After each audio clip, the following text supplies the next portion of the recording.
కొండపై నుంచి తోసిన ఏనుగులతో తొక్కించిన పాములతో కరిపించిన ప్రహ్లాదుడు చనిపోడు. నరసింహ అవతారం శ్రీ మహావిష్ణువు ఎందుకు తీసుకున్నాడు? పూర్వం హిరణ్యకశిపుడు అనే రాక్షసుడు ఉండేవాడు. దేవతలను ముప్పు తిప్పలు పెట్టి వాళ్ళతో యుద్ధం చేసి వాళ్ళని తన ఆధీనంలో పెట్టుకున్నాడు. ఆ తర్వాత దేవతలందరూ వెళ్లి శ్రీ మహావిష్ణువును వేడుకుంటారు, మమ్మల్ని కాపాడమని. దేవతల మొరవిని శ్రీ మహావిష్ణువు వాళ్ళకి అభయం ఇస్తాడు. కొన్ని సంవత్సరాల తర్వాత హిరణ్యాక్షుడికి కొడుకు పుడతాడు. హిరణ్యాక్షుడి కొడుకుకి ప్రహ్లాద అని పేరు పెడతాడు. ప్రహ్లాదుడు తన తల్లి కడుపులో ఉన్నప్పుడే శ్రీ మహావిష్ణువు గురించి పూర్తిగా తెలుసుకుంటాడు. ప్రహ్లాదుడి తల్లికి నారద మహర్షి శ్రీ మహావిష్ణువు గురించి చెప్తూ ఉంటే ప్రహ్లాదుడు కడుపులో ఉండే అన్ని వింటూ ఉంటాడు. కొన్ని సంవత్సరాల తర్వాత ప్రహ్లాదుడు పెరిగి పెద్ద అవుతున్న క్రమంలో శ్రీ మహావిష్ణువుపై అమితమైన భక్తి పెంచుకుంటాడు. హిరణ్యకశిపుడికి శ్రీ మహావిష్ణువును వధించాలేనంత కోపం ఉండేది. ప్రహ్లాదుడు ఎప్పుడు హరినామం జపిస్తూ ఉండేవాడు. హిరణ్యకశిపుడు ప్రహ్లాదుడి గురించి తెలుసుకుంటాడు. హిరణ్యకశిపుడు ప్రహ్లాదుడిని మందలిస్తాడు. నాయనా, వాడు మన శత్రువు, అందుకే మనం వాడిని తలుచుకోకూడదు. కావాలి అంటే మన కులదైవమైన మహాశివుని తలుచుకోనాయన అంటాడు. సరే అని వెళ్ళిపోతాడు ప్రహ్లాదుడు. హిరణ్యకశిపుడు ప్రహ్లాదుడిని పాఠశాలలో వేస్తే ఆయన మారుతాడేమోనని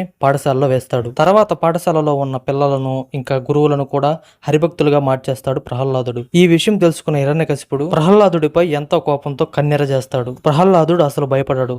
ఇక మారడని రాజ్యంలోని బడులను పిలిపించి ప్రహ్లాదుడిని చంపేయమంటాడు. కొండపై నుండి కిందకు తోసిన, ఏనుగులతో తొక్కించిన, పాములతో కరిపించిన, రాయి కట్టేసి సముద్రంలో పడవేసిన ప్రహ్లాదుడు చనిపోడు. ఇది ఎక్కడి మాయ అని హిరణ్యకశిపుడు ప్రహ్లాదుడిని అడుగుతాడు. ప్రహ్లాదుడు ఇలా బదులిస్తూ, ఎటు చూసినా నా హరియే, ఎక్కడ చూసినా నా హరియే, నీలోను హరియే ఉన్నాడు, నాలోను హరియే ఉన్నాడని అంటాడు ప్రహ్లాదుడు. ఎటువంటి పరిస్థితుల్లో ఉన్న హరినామం వేడకు, హరిభక్తి కన్నా మరేమీ శక్తి లేదు అంటూ సమాధానమిస్తాడు ప్రహ్లాదుడు. అమితమైన కోపం వస్తుంది హిరణ్యకశిపుడికి. ఈ స్తంభంలో ఉన్నాడని హరి అని గదతో గట్టిగా స్తంభాన్ని కొడతాడు. స్తంభం నుండి సగం మానవుడు, సగం మృగాలలో అతి శక్తివంతమైన సింహరూపం సగంగా ఆ స్తంభం నుండి బయటికి వస్తాడు. అందుకే ఈ అవతారాన్ని నరసింహ అవతారం అని అంటారు. ఆ తర్వాత హిరణ్యకశిపుడి కడుపు చీల్చి పేగులను బయటికి లాగేస్తాడు. శ్రీ మహావిష్ణువుపై భక్తితో ఉన్న వారి కోసం ఎప్పుడు ఎక్కడ ఉన్నా వస్తాడని మన పురాణాలు చెప్పబడుతున్నాయి. శ్రీ మహావిష్ణువు సగం మనిషిగాను సగం మృగంగాను ఎందుకు వచ్చాడో ఈ వీడియోలో మనం తెలుసుకున్నాం. శ్రీ మహావిష్ణువు నరసింహ అవతారం రూపం ఎంచుకోవడానికి కొన్ని కారణాలు ఉన్నాయి. అవేంటో మీరు తెలుసుకోవాలంటే